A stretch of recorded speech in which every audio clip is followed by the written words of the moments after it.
서늘한 중심. 적의 육상기지 후방으로 승군 정탐부대들을 보강했다.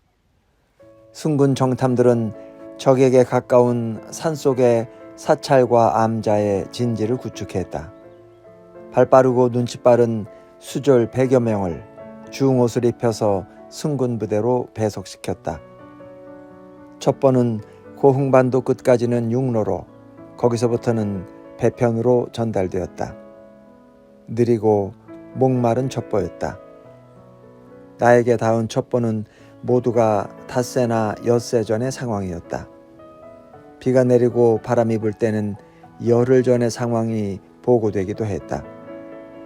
지나간 시간을 돌이킬 수 없듯이 나는 적의 과거를 부술 수 없었고 미래의 적을 찌를 수 없었다.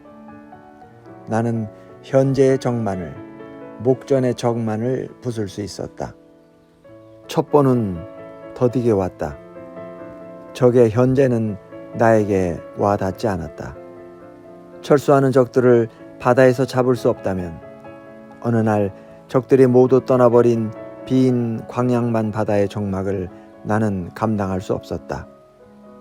그 견딜 수 없는 적막보다는 임금의 칼에 죽는 편이 오히려 아늑할 듯 싶었다. 적들이 홀연 스스로 빠져나간 그 빈 바다의 텅 빈 공간, 적이 안개처럼 스스로 물러가서 더 이상 아무런 조준점도 내 앞에 남아있지 않는 그 빈 바다를 나는 상상할 수 없었다. 그 무연한 바다의 저녁 썰물에 다시 드러나는 갯벌과 거기에 내려앉아 주둥이로 뻘밭을 쑤셔 먹이를 찾는 새들과 그리고 그 빈 공간으로 밀려드는 빈 시간을 나는 감당할 수 없었다. 그 빈 공간과 빈 시간 앞에서 내 허리에 매달린 칼의 허망을 나는 견딜 수 없었다. 견딜 수 없는 것들을 견디는 날들이 계속되었다. 첩보는 지나간 것들의 지나감을 전했고 바다는 늘 아무 일도 없었다. 쪼가리 첩보들을 꿰어 맞춰볼 때 순천의 적들은 철수에 대비해서 군대의 중량을 줄여나가고 있었다. 여러 조짐으로 보아 그것은 확실했다. 적들은 부상자들을 데리고 가지 않기로 한 모양이었다. 적들은 부상자 500명을 죽여서 시체를 광양만 바다에 버렸다.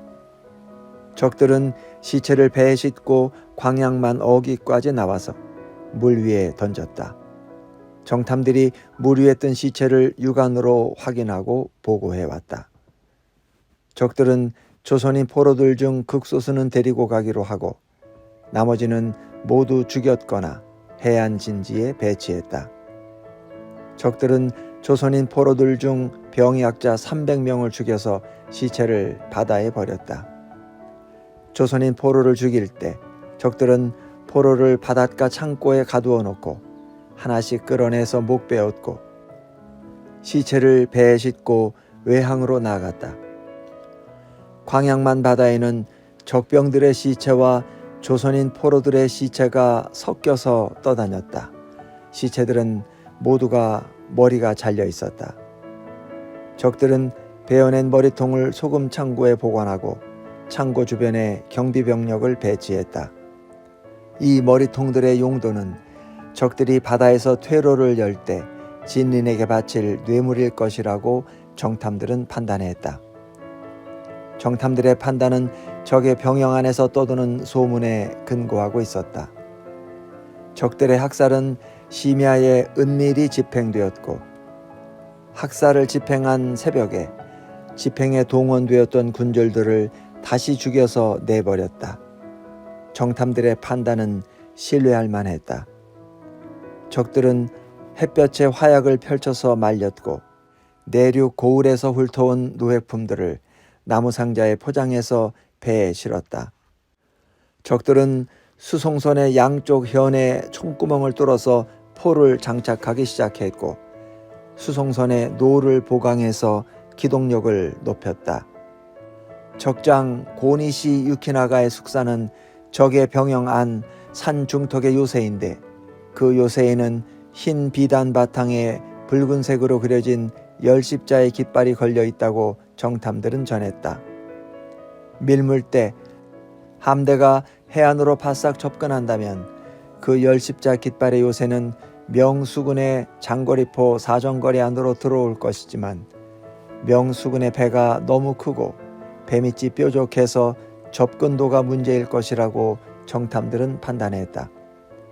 적의 기지 안에서 적 육군의 훈련은 중지되었지만 바다를 향해 총구를 겨누고 있는 적의 지상포는 철거되지 않고 있었다. 적들은 2달 전에 보급이 끊겼다. 일본은 철수작전 일체를 조선주둔군 지휘관의 처분에 맡겼다. 적의 군량은 재고가 없었다. 적들은 오직 약탈에 의해 끼니를 이어가고 있었다. 적들의 약탈은 지리산 속 마을까지 뻗쳤다. 구례, 하동, 승주, 곡성, 광양, 남원의 마을들이 흩어졌다. 적들은 조선인 포로들을 동원해서 연안에서 물고기를 잡았다. 적들은 쥐를 잡아먹고 진흙을 물에 타서 마셨다. 저녁마다 노을은 적의 방향으로부터 퍼져왔다. 순천의 적들과 남해도의 적들은 광양만 어귀의 작은 섬들을 징검다리의 거점으로 삼아 봉화로 교신했다.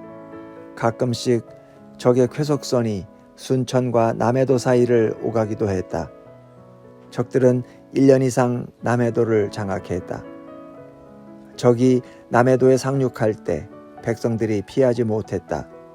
백성들은 모두 적에게 억류되었고 적의 병용으로 끌려가 노역했다.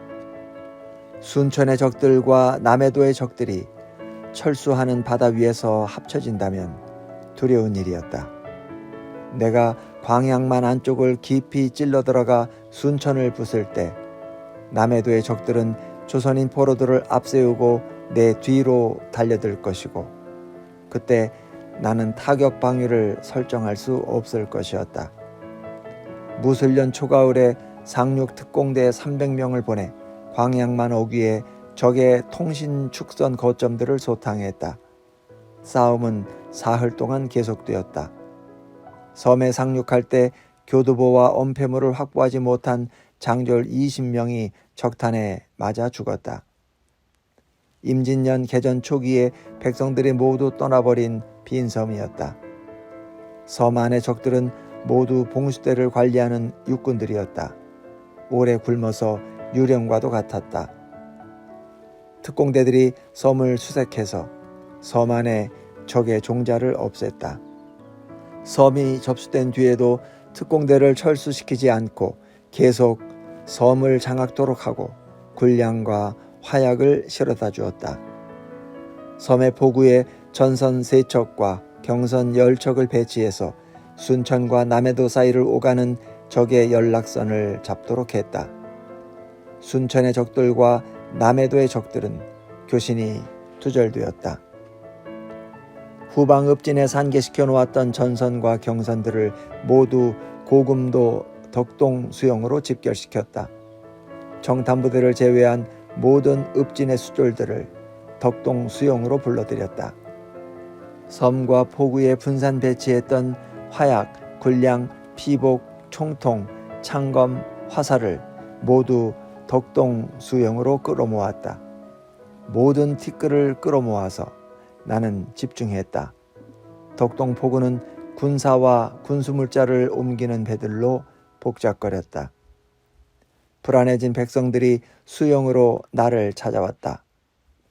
또 백성을 버리고 떠날 작정인지 백성들은 울면서 물었다. 백성들은 수영마당을 이마로 찌으며 통곡했다. 나는 숙사 툇마루에 걸터 앉아 우는 백성들을 바라보았다. 나는 대답하지 않았다. 백성들의 흔들리는 어깨 너머로 또 하루의 노을이 번지고 있었다. 백성들은 대답을 요구하며 질기게 울었다. 늙은 백성들의 울음은 메말랐다. 저녁에 새들이 숲으로 돌아갔고 야간 경비 해역으로 나가는 배들이 포구를 떠났다.